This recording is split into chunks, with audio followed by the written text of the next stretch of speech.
Welcome back to Dolphins territory, where passion meets precision. I'm your host, bringing you everything Miami Dolphins as training camp officially kicks off this week. Now, today's heat. We're diving straight into the most pressing questions from Dolphins fans. And trust me, you'll want to hear every second of this. Let's start with a big one. Are Chris Grier and Mike McDaniel on the hot seat this season? In one word, absolutely. Let's be honest. The time for excuses is over. Chris Grier has had his run. If he had been let go at the end of last season, no one would have blinked. And Mike McDaniel, yes, he's led the team to the playoffs twice and posted winning seasons. But this is Miami. Expectations are higher than ever. A new GM usually brings in his own guy as head coach. And whether that guy is McDaniel or not, it's no guarantee.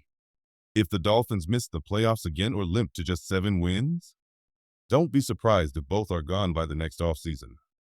But before we break down the rest, take a second to hit that subscribe button, give this video a like, and smash the bell icon so you don't miss a single Dolphins update. All right, now back to the action. Next up, who's the most important player on offense and defense heading into 2025? Let's start with offense. Patrick Paul. The second-year offensive tackle from Houston is crucial. Why? Because even with Terron Armstead, who was still a top 5 left tackle despite missing games, the Dolphins' offensive line ranked near the bottom of the league. Now imagine if that level at left tackle drops.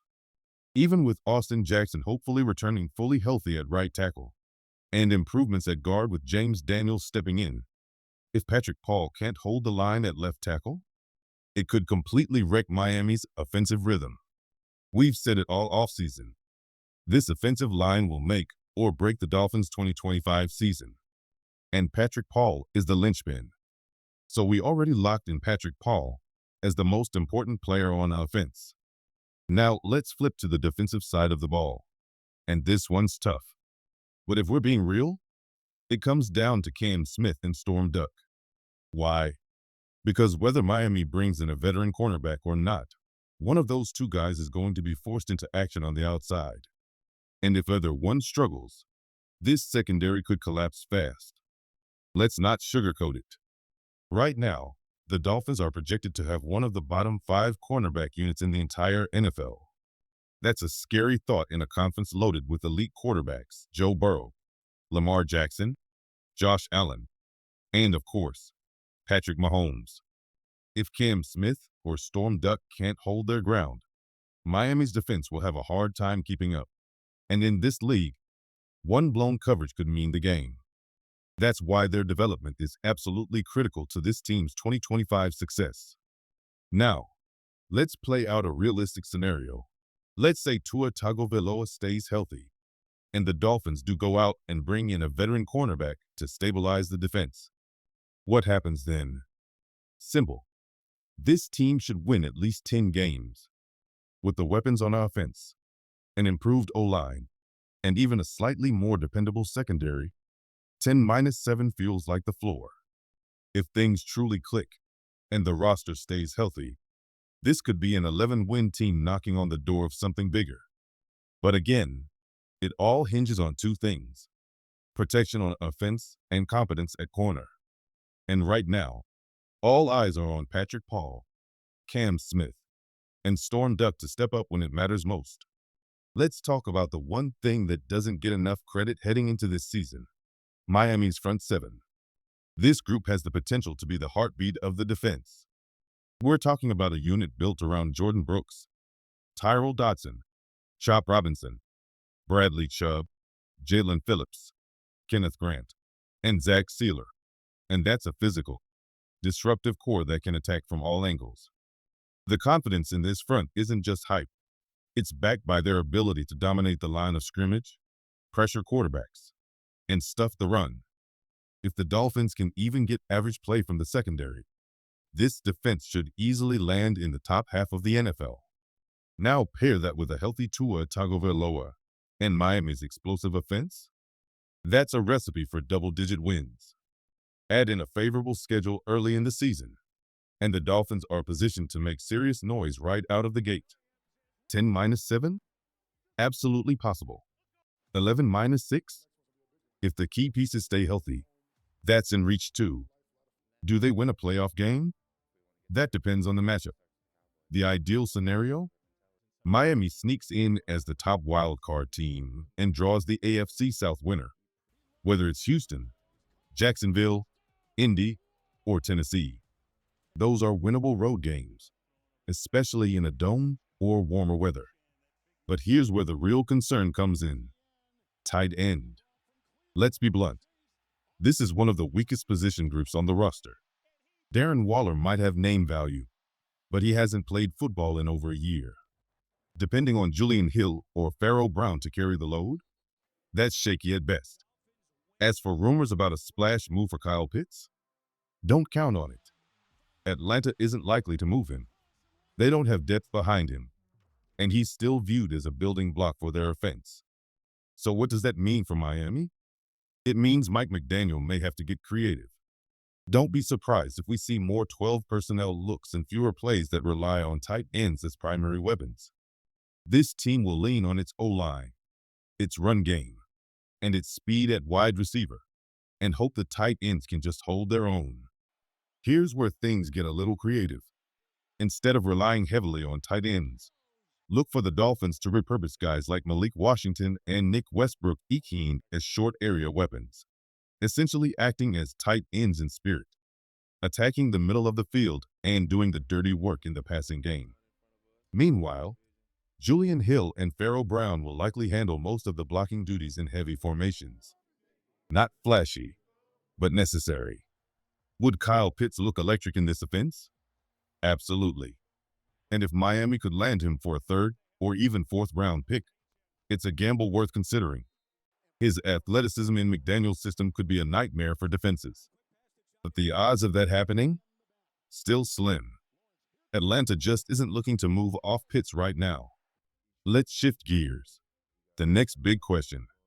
Can the Dolphins create enough cap space to bring in Asante Samuel Jr. or Stephon Gilmore? In short, signing both is probably out of reach. But one? That's realistic. After clearing money through the departures of Jonnu Smith, Jaylen Ramsey, and others, Miami sits with a little under $3 million in available cap. But if they release punter Jake Bailey, they instantly free up another $1.9 million. Then, minor cuts. Say, Channing Tindall could create another $1 million in room. It's not a massive number, but it's enough to go after one solid veteran corner. Based on the market, a 1-year, $5 million deal could be the sweet spot. And if you're asking who they should prioritize, it's Asante Samuel Jr. without question. Youth, upside, and long-term fit. Stephon Gilmore would still bring value, but Asante is the more dynamic option for the future. Now let's hit one more question flying in from Dolphins fans.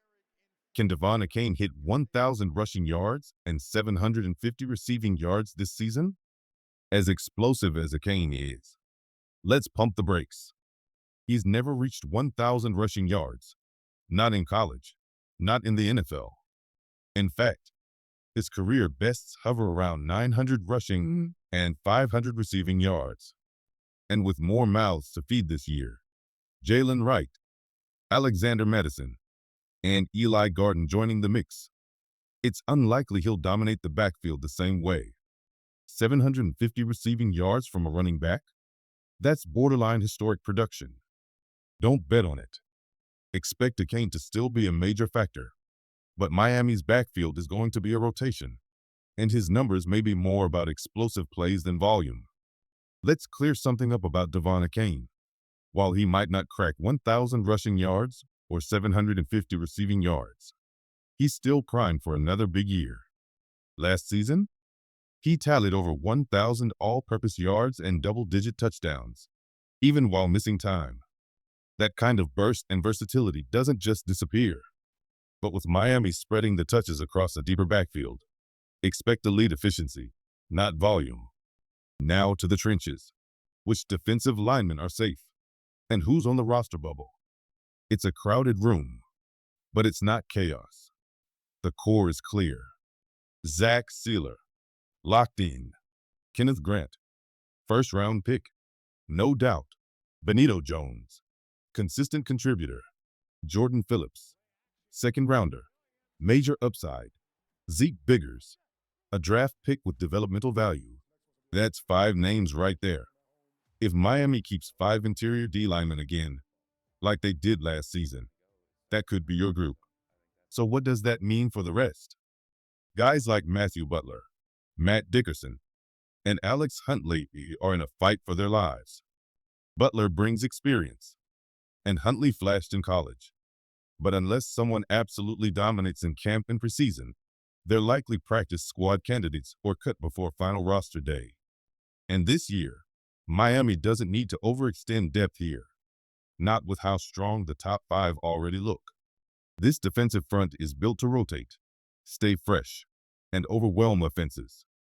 If the back end of the roster gets trimmed, it'll happen at a spot where Miami can afford it. And D-tackle won't be it unless someone plays themselves off the team. Let's talk about one of the most misunderstood moves of the offseason, the Jaylen Ramsey trade. Some fans are still stuck on the name value, but here's the truth. Miami came out ahead. Look at it like this. Ramsey was on his way out of their way, so flipping him for a 5th round pick, while also having another team take on the majority of his contract. That's smart business. He was great when healthy, but injuries and salary made his exit inevitable. Now zoom out.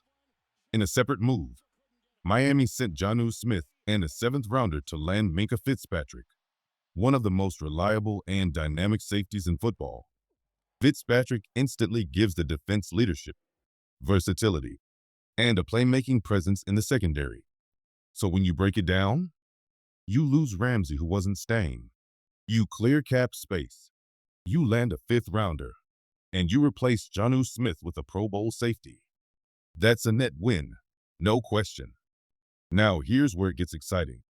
Anthony Weaver's defensive system.